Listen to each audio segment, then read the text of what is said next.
فما لكم في المنافقين فئتين والله أركسهم بما كسبوا أتريدون أن تهدوا من أضل الله ومن يضلل الله فلن تجد له سبيلا ودوا لو تكفرون كما كفروا فتكونون سواء فلا تتخذوا منهم أولياء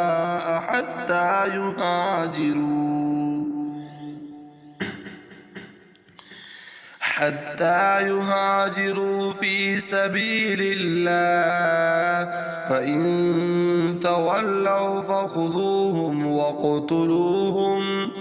وقتلوهم حيث وجدتموهم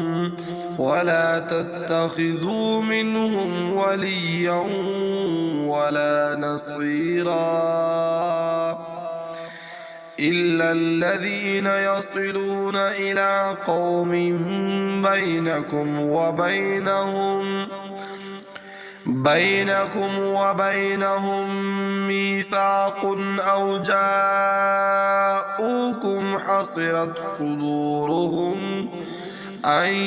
يقاتلوكم أو يقاتلوا قومهم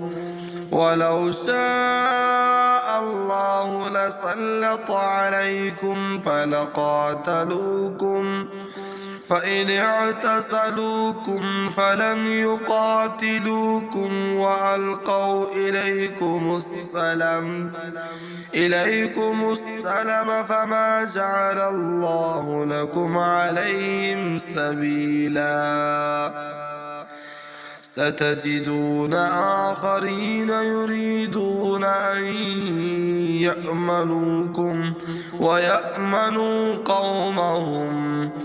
كلما ردوا إلى الفتنة أركسوا فيها فإن لم يعتزلوكم ويلقوا إليكم السلم